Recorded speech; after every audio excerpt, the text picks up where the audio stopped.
Hello everyone, मेरा नाम है एके और आप देख रहे हैं एमएमए विद एके। तो कैसे हैं आप लोग? बहुत दिनों बाद आपको मेरा चेहरा देखने को मिला है। चेहरा तो क्या खाक देखने को मिलेगा जब मैंने मास्क पहन रखा है, बट फिर भी यार जो भी देखने को मिल रहा है उसी से काम चला लो। तो आज हम बात करने वाले हैं यूएफसी 315 के बारे में, जिसको कोई गधा भी नहीं पूछ रहा, बट हम पूछेंगे क्योंकि हम गधे नहीं हैं, हम इंसान हैं, सो हम पूछेंगे बिल्कुल। तो आइए बात करते हैं मेन कार्ड के बारे में और इसकी प्रेडिक्शन देंगे और कैसे फाइट जाएगी उसके बारे में थोड़ा डिटेल में बात करेंगे। क्योंकि इस फाइट में जो है, इस कार्ड में जो है फाइट कर रही हैं अपने the lord, the saviour of the UFC, Bilal Mohammad. जी बिल्कुल। तो लॉर्ड और सेवियर के बारे में तो हम आखिर में बात करेंगे। हम शुरू से बात करेंगे मेन कार्ड के बारे में, जिसकी फाइट की शुरुआत करेंगे बेनॉइट सेंट डेनिस और उनके अगेंस्ट में होंगे काइल प्रेपोलिक। जी, काइल प्रेपोलिक नाम सुना है आपने?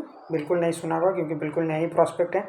उनको जो है बेनॉइट सेंट डेनिस का जो फाइट था ना, वो जोएल अल्वारेज के अगेंस्ट हो रहा था और उन्होंने जब पुल आउट कर लिया ना, तो बेनॉइट सेंट डेनिस से पूछा कि आप किसी रैंक कंटेंडर से फाइट कर लीजिए। तो उन्होंने सीधा मना कर दिया। उनको बोला कि हमको जो है एक ऐसे नए प्रॉस्पेक्ट के साथ फाइट करनी है जो अपनी पिछली 2 फाइट हार के आ रहा हो, क्योंकि मैं खुद भी जो हूँ वो 2 फाइट हार के आया हूँ। तो बिल्कुल यही मैच है, हमको यही देखने को मिलेगा। सो इस फाइट के बारे में एग्जैक्टली बात करने जैसा कुछ है नहीं, क्योंकि दोनों फाइटर जो हैं 2-2 लॉस लेकर आ रहे हैं पिछली फाइट से। बट बेनॉइट सेंट डेनिस जो हैं वो थोड़ी ज़्यादा एक्सपीरियंस है, उन्होंने बड़ी फाइट्स लड़ी है और उनके लिए ये डू एंड डाई सिचुएशन है, क्योंकि अगर इनसे भी हार गए तो फिर वो गेम ओवर ही है बेनॉइट सेंट डेनिस के लिए। और मुझे लगता है हो जाना चाहिए, क्योंकि अब इनका टाइम निकल गया है। But still I will go with Benoit Saint Denis, because मुझे लगता है कि उनकी एक्सपीरियंस कहीं ना कहीं फाइट जीतने में उनकी मदद करेगी अगेंस्ट काइल प्रेपोलिक। तो आइए उसके बाद जाते हैं हम नेक्स्ट फाइट के ऊपर, जो कि है वुमेंस फ्लाईवेट डिवीजन की, अपनी एलेक्सा ग्रासो। या बिल्कुल, और उनका अगेंस्ट में हो रहा है नटालिया सिल्वा। अगेन वही फाइट है कि एक वेटरन है और एक नटालिया सिल्वा जो है वो एक न्यू प्रॉस्पेक्ट हैं। बट एलेक्सा ग्रासो पिछली फाइट हार गई थी वैलेंटिना सेचेंको के अगेंस्ट में। उससे पहली फाइट ड्रॉ थी, उससे पहली फाइट उन्होंने जीती थी एज ए चैम्पियन। तो चैम्पियनशिप के लेवल की फ़ाइट है ये, और मतलब ये जो फाइट है ना वो कंटेंडर डिसाइड करेगी बेसिकली फ्लाईवेट डिवीज़न की। तो एलेक्सा ग्रासो के पास वो लाइक जो एक्सपीरियंस है ज़्यादा है, और एलेक्सा ग्रासो जो है ना, उनके पास जो है ना वो लाइक सबमिशन मूव्स ज़्यादा हैं। उनके पास जो है डिसीजन को, फाइट को जो है डिसीजन तक लेके जाने का वो एक्सपीरियंस है, और उनके पास एक अच्छा गैस टैंक भी है। तो उस हिसाब से अगर देखा जाए तो एलेक्सा ग्रासो की जीतने के चांसेस ज़्यादा हैं, और मेरी प्रेडिक्शन भी एलेक्सा ग्रासो रहेगी। बट हम नटालिया सिल्वा को भी जो है आउट नहीं कर सकते, क्योंकि वो एक लंबी विन स्ट्रिक लेकर आ रही हैं डिसीजन तक, वो भी फाइट को लेकर जाती हैं और नॉकआउट भी निकालने का उनके पास जो है अच्छा लाइक एक्सपीरियंस है। बट स्टिल एलेक्सा ग्रासो कहीं ना कहीं अभी बेटर हैं, और अभी जो है नटालिया सिल्वा के लिए जो है थोड़ा ये जल्दी है टू बिकम द कंटेंडर। मुझे लगता है कि 1-2 फाइट उनको और लगेगी, और ये फाइट के बाद शायद वो और बेहतर से ट्रेन कर पाएँ और फिर उभर के आएंगी। बट श्योरली वो एक one of the better fighter बनेंगी आगे के टाइम पे। बट अभी के लिए मैं एलेक्सा ग्रासो के साथ ही जाऊंगा ये मैचअप के लिए। अगली जो फाइट है वो बेसिकली 2 बूढ़े बाबाओं के अगेंस्ट में हो रही है। एक है ओजे आल्डो, एक है अल्मन ज़हाबी। अल्मन ज़हाबी का आपने नाम भी नहीं सुना होगा, अगर सुना है तो अच्छी बात है, क्योंकि छोड़ो भाई, उनको जब यूएफसी नाम याद नहीं रख रहे, हम क्यों नाम याद रखें। और होजे आल्डो जो है वेटरन है, उन्होंने चैंपियनशिप जीती है। अब मुझे लगता है कि उन्हें आप रिटायरमेंट ले लेनी चाहिए, क्योंकि आपने इतना कुछ अचीव कर लिया। अब रह के आप लेगेसी ही टार्निश कर रहे हैं, और पिछली मैच भी हार गए थे मारियो बतिस्ता के अगेंस्ट में, और अभी इस मैच में फिर से उतर रहे हैं एमन ज़हाबी के अगेंस्ट में। एमन ज़हाबी अच्छे फाइटर हैं कहीं ना कहीं। उम्र तो देखो दोनों की हो गई है, 37-38 साल, 38 साल होजे आल्डो को हो गई है, ज़हाबी को 37 साल है, तो एज तो आसपास ही है। बट मुझे लगता है कि एमन ज़हाबी जो है विन स्ट्रिक पे हैं, और वो अच्छे फाइटर हैं मुझे लगता है। और मैं इस टाइम पे जो है एमन ज़हाबी के साथ जाऊंगा एक्चुअली। बहुत से लोग बोलेंगे कि नहीं, होजे आल्डो जो हैं वो फेवरेट हैं, ऑब्वियसली वो फ़ैन फेवरेट भी हैं, but still I will go with एमन ज़हाबी। मुझे लगता है कि होजे आल्डो का अब जो है टाइम वो ख़त्म हो चुका है। बिल्कुल, टाटा बाय बाय कर दो। आप आते हैं कोमेन इवेंट के ऊपर, जो कि है वैलेंटिना सेचेंको और मेनॉन फायरॉट के जो है दोनों के बीच। और मुझे जितना लगता है कि सेचेंको जो है वैलेंटिना इस फाइट को जो है डिसीजन तक लेके जाएंगे। मुझे नहीं लगता है यहाँ पे फिनिश हमको देखने को मिलेगा, क्योंकि मेनॉन फायरॉट जो हैं वो नॉकआउट तो नहीं निकाल पाएंगे, क्योंकि वैलेंटिना सेचेंको अब तक नॉकआउट नहीं हुई है, और सबमिशन से तो बात बनेगी नहीं, तो डिसीजन तक जाएगी। और अगर बात डिसीजन तक गई तो मुझे लगता है कि वैलेंटिना के पास वो एक्सपीरियंस है, और वो जो है अपने जो साथ हैं डिसीजन अपने तरफ ले सकती हैं। मेनन फायरॉड भी अच्छी फाइटर हैं, but still I will go with Valentina Shevchenko, because मुझे लगता है कि वो अभी के टाइम पे बेटर हैं। और एक बार वो ये फाइट अगर जीतती हैं तो मुझे लगता है जांग वेली जो हैं वो चैलेंज करेंगी वैलेंटिना सेचेंको को, और यही मैच हमको भी देखना है, क्योंकि जो है ये दोनों के बीच में जो है वैलेंटिना और जांग वेली के अगेंस्ट दोनों के भीतर जो है 2 डिवीज़न चैंपियन के लिए फाइट हो जाना चाहिए। और ये I will still go with Valentina Shevchenko.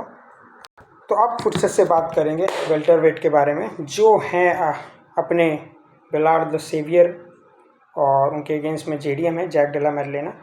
तो लाइक मेजॉरिटी मैं भी देख रहा था कि लाइक MMA वर्ल्ड में बहुत सारे लोग बिलाल के साथ जा रहे हैं, कुछ लोग फॉरेन हैं जो कि पसंद नहीं करते बिलाल को, वो JDM के साथ जा रहे हैं। बट आपको समझना पड़ेगा कि बिलाल जो हैं वो इस टाइम पे JDM से बेटर है, बहुत ज़्यादा बेटर है। देखिए JDM जो है केविन हॉलैंड के साथ जो है स्प्लिट डिसीजन तक चले गए थे। केविन हॉलैंड, सबको पता है केविन हॉलैंड किस लेवल का फाइटर है। But Bilal on the other hand जो है काफ़ी टाइम से जो है वो बेटर होते होते आ रहे हैं, हर एक फाइट में एक लेवल अब नज़र आते हैं बिलाल। तो और वो ट्रेनिंग भी अच्छा कर रहे हैं मुझे लग रहा है। तो और जो बिलाल के पास जो है ना फिनिश नहीं है, क्योंकि वो फिनिश नहीं कर पाते, और वो बिलाल के पास एक फार्मूला है कि वो फाइट को डिसीजन तक लेके जाते हैं और वो डिसीजन खुद जीत लेते हैं। तो अभी के टाइम पे बिलाल जो है थोड़ा कॉकी हो रही हैं, उनको लग रहा है कि मैं जो है बेस्ट बॉक्सर हूँ, मैं कनेलो से ज़्यादा अच्छा हूँ, ऐसा वैसा फलाना ढिमकाना बकवास कर रहे हैं।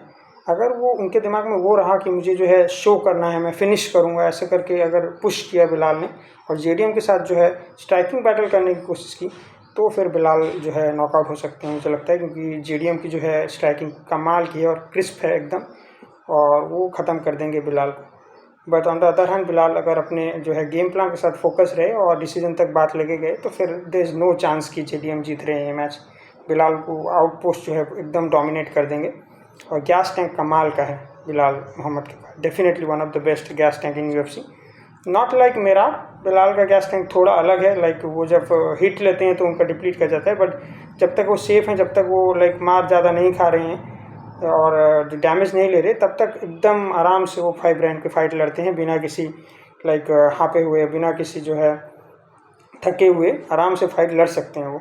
On the other hand JDM के पास वो गैस टैंक दिखाई नहीं देता, वो थोड़ा लेटर राउंड्स में जो जाके जो है ऐसा लगता है कि भाई थक गया है थोड़ा।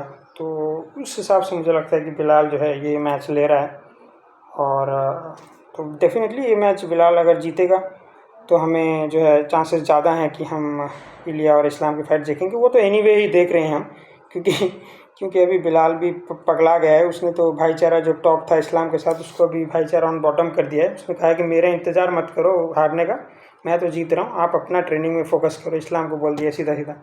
तो हम भी वही करेंगे, बिलाल के लिए चाहेंगे कि बिलाल जीते, तो मैं भी चाहूँगा कि बिलाल इस मैच को जीतें और अच्छा करें, और यही हम चाहेंगे, और हम क्या ही चाह सकते हैं। तो एक बार मैं फिर रिपीट कर दे रहा हूँ अपनी जो मेन कार्ड की जो प्रेडिक्शन है मेरी। लाइट वेट की बेनॉइट सेंट डेनिस और काइल प्रोपेलेक के जो मैच है उसमें मैंने बेनॉइट सेंट डेनिस को चूज़ किया है। अलेक्सा ग्रासो और नटालिया सिल्वा में मैंने अलेक्सा ग्रासो को चूज़ किया है। उज़े आल्डो और एमन ज़हाबी में मैंने एमन ज़हाबी को चूज़ किया है, और वैलेंटिना सेचेंको और मेनन फायरॉड में मैंने वैलेंटिना को चूज़ किया है। और वेल्टरवेट यानी मेन इवेंट का जो टाइटल मैच है बिलाल मोहम्मद और JDM के बीच में, मैंने बिलाल को चूज़ किया है जी। तो ठीक है, यहाँ तक अगर आपने वीडियो देख लिया है तो चैनल को सब्सक्राइब करके ही जाना, क्योंकि बिना करे जो सब्सक्राइब चला जाता है वो तो अच्छा इंसान नहीं होता। बट मैं मजाक कर रहा हूँ, आप अच्छे इंसान हो सकते हैं बिना सब्सक्राइब करे भी, बट अगर आप सब्सक्राइब कर देंगे तो आप और अच्छे इंसान बन जाएंगे जी बिल्कुल। और शॉर्ट्स में अपलोड करते रहता हूँ, तो आप वहाँ शॉर्ट्स जाकर देखिए, चैनल को सब्सक्राइब कीजिए। हम 10 सब्सक्राइबर के बहुत करीब हैं, 7 हो गया है। और अगर आप 3 कर देंगे तो मैं अगले 3 सब्सक्राइब अगर आप कर देंगे और अपना नेम जो है मेंशन कर देंगे कमेंट में, तो मैं अगले वीडियो में आपका नाम जो है शार्ट आउट की तरह लूँगा और बोलूँगा, आपको थैंक यू पर्सनली बोलूँगा। तो 10 सब्सक्राइबर जल्दी करना है, और हमारा जो गोल है वो 50 सब्सक्राइबर का, ताकि हम आके लाइव करें, वो भी हम जल्दी कर लेंगे। तो ऐसे ही सपोर्ट बनाए रखिए, और चैनल को लाइक करिए, वीडियो को सब्सक्राइब कीजिए, और मिलेंगे फिर किसी दिन किसी एक वीडियो में किसी एक नई टॉपिक के साथ। तब तक के लिए जय हिंद।